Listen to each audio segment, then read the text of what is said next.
Well, I mean, kind of. Let's talk about your music, right? Yeah. So, we got a new song out today, right? Yep. But you've been putting out music for people who are because I feel like music has become more of a bigger focus for you as of lately, Yeah, right? But agreed. people don't know you've been putting in music out since like 2019, Yeah. at least on DSPs, right? Yeah. So where does the beginning of Flight's musical journey like come from? Oh man, it's just little hints I get through in my life. It'll just be even like still to this day, even like talking about it, it'll just be like the weirdest thing. Like I remember I was in like 6th grade and, you know, my science teacher was sitting up there lecturing the class. I'm sitting there just writing just some bullshit freestyle in my composition notebook. And then she was asking me like, Kimani, what are you doing? She seen what I was doing. And then, you know, she was like, okay, since you want to write raps, why don't you perform it in the class? And I'm like, okay, this is about to be so trash. Like, I'm about to embarrass myself, but whatever. So I go ahead and perform it. And then like on some surprise shit, like, everybody's fucking with it or bopping with it. Like even a teacher, this teacher listens to zero rap, anything, just nothing, doesn't know anything about hip hop, but she was tuned in. She was just like, okay. But remember, education comes first. So I would get little like hints like that throughout my life, or just like people like, I'll just be getting off the bus, walking down the street. They'll just be like, hey, bust a freestyle for me right quick. I'll just look at them crazy. I'll just be like, bro, I don't even rap. Like, why are you telling me to like freestyle randomly for you? Like, that just not, you know, and then like, it eventually evolved. Like when I started YouTube and everything, I would be big on like NBA Live. I don't know if you remember that era and stuff too. Yep, so like, you know, NBA Live 2K and stuff. We don't talk about your NBA. Yeah, we don't talk about your NBA Live era no more. Yeah, we don't talk about that no more. Yeah, I know, right? So, yeah, no, I would play like the career mode and stuff, and then like I'll get like a crazy dunk. And you know how YouTube is with the copyright. I'm like, okay, I can't use a song because that's just gonna get copyrighted. It's gonna mess up my bread. So I'm like, okay, like how about like I'll just like think of like a hook or just some catchy harmonized something just to, you know, get people catchy. So I remember I would like come up with like maybe a 15-second like hook or whatever. I think it was like, it went like flex on them, shawty, flex, make them, something like that. And it was like some 10, 15-second song I just said on the mic. It was on a Yeti mic. I edited it myself. I forgot what thing I used or whatever, and then people was messing with this. So I'm like, damn. And then I ended up making it like a channel intro in a way and stuff. And then once I noticed that, I'm just like, damn, I might as well just like, you know, start making, music and everything. I had homies and everything back in Florida. My homie Michael, he was telling me once I hit my first million in 2016, he was like, bro, you should never limit yourself. Like, you have the look of like an artist and stuff. Why don't you just try it one time, record a song? So I remember one time I was in the studio. I recorded a song off a beat I bought off YouTube. And shit, I recorded it. The producer, the engineer, he edited it, mixed it down, and then I ended up dropping it the next week, which ended up being Valentine's Day. Still my homeboy to this day. If you remember DMB Nation. Okay, yeah. So Damien, and this is how nobody can ever tell me God doesn't exist. Like, God is good, God is great, and just everything. So I had the song uploaded, but on private on my channel for like 3-4 days prior to this.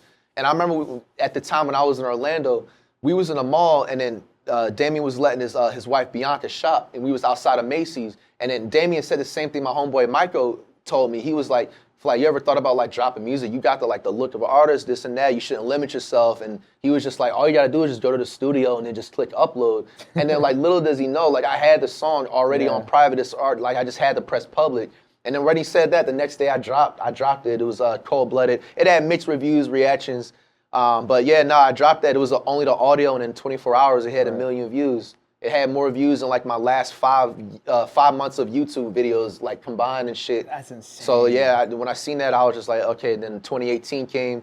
I dropped Off Me, and then I dropped Broke Boy, and then I started taking it really seriously in 2019, and just didn't look back from there. It's crazy because like if you really think about it, like you were part of the reason why like streamers now today like can be comfortable making music.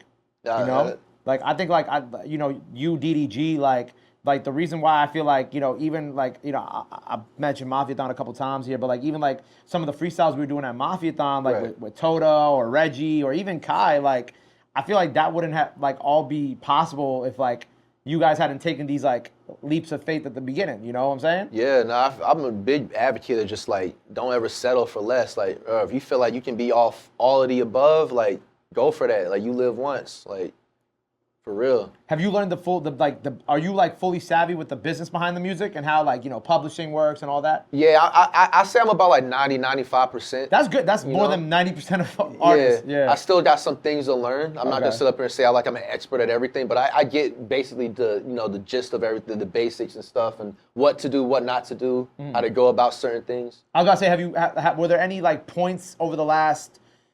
That was what, 2016 you uploaded the first song? Yeah. So like in the last 9 years, have there been any points where you ran into like a legal? Obviously, you don't have to speak on it if it's bad, but like any legal issues with the music that you're like, damn, I have to learn about this part now of the music? Yeah, no, it actually happened to one of my biggest songs, Disingenuous.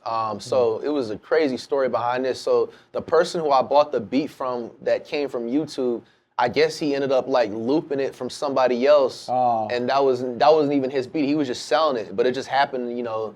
It blew up and everything, and I 24 million streams on Spotify. You know, so I seen that, and then he hit me, and I didn't see his DM at first because I just don't see everything, and then I seen he emailed me and he used the typical stuff. He's starting to do the threats like, bro, I will take everything, I'll take this down, blah blah blah, and then he explained the situation, and at first I was just like, man, I just feel like you just trying to come up or whatever. But then I understood it, and I broke him off something, and we went from there. But I think that was honestly like my closest thing, like legally, when it came to, because honestly, like even before I even dropped my first song, what helped me like understand what not to do in the music industry is just learning stuff through YouTube, like the copyright stuff, knowing you just can't take a song or take a beat and just like use it in your video without having the paperwork or proper like clearances or whatever. Like I already kind of knew that side. So that helped too. Right, I was about to say, producer-wise, you stick with like a couple people, or do you get YouTube beats off YouTube? Like, how do you, knowing that piece of it, like, are you more careful with who you let produce your music now? Yeah, definitely. So I keep my like similar circle to what I've been using since I've started, but I also like I'm open to like other people sending me beats from time to time.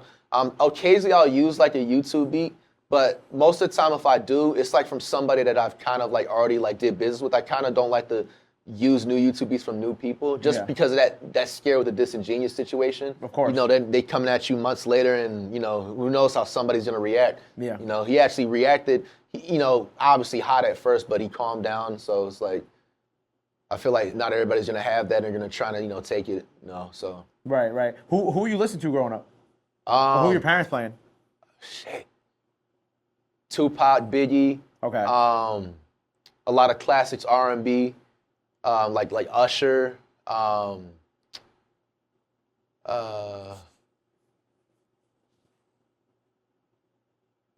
just like a lot of classic like R&B, hip hop, like early 2000s waves and stuff too. I know she was like really big on. Honestly, they were really diverse. They're really diverse with the stuff, but mainly, I say like Tupac, Biggie, like they was big fans of the '90s like hip hop era, NWA. I'm trying to make sure I'm not leaving out like LL Cool J and stuff. They was always putting me on like their time period of music and everything, and so I always had like a good like diversity with just like everything from the 80s, 90s, 2000s, current day. Right. So who do you listen to now? Honestly, everybody, but I say like my favorites is like Lil Tyler. Got to put my dog DDG in there. Yeah, Lil Tyler. Yep. Myself, I got to put in there. You got Kodak. You gotta have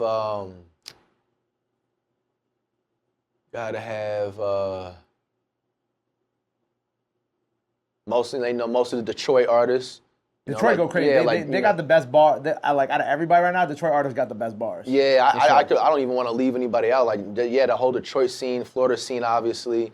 I definitely fuck with the Bay Area, West Coast. Honestly, I have like a wide variety, that I listen to. I don't really section like even New York, artists too. If you took out your phone right now, who would be like the first 3 people? Can we try that? Yeah, let's do it. Let's try that. So who let's go. What do you use? Apple Music, Spotify? Yeah, it's both. Mostly Spotify. Okay, so I guess like go on there and see who like the last 4 people you saved, like the last 4 songs you saved. Yeah, let's do it. I think that'll be cool. So honestly, like it's me, and then obviously new song out now. Yeah. Then you got Lil Tyler. And then you got Kodak. You got Kodak? Yeah, I have Kodak. I've been also... Cassie? Yeah. You don't mind? Yeah. You got some Boosie in there. Recent searches. Lil Tyler. You got Fab in there? Fab's one of my top 5s all time. Fab, who's your top 5 all time real quick? Fabulous, Snoop Dogg, Weezy, Of course. Gucci, and that's one. low key Lil Bow Wow. Lil Bow Wow. Yeah, if we're talking all time. All time.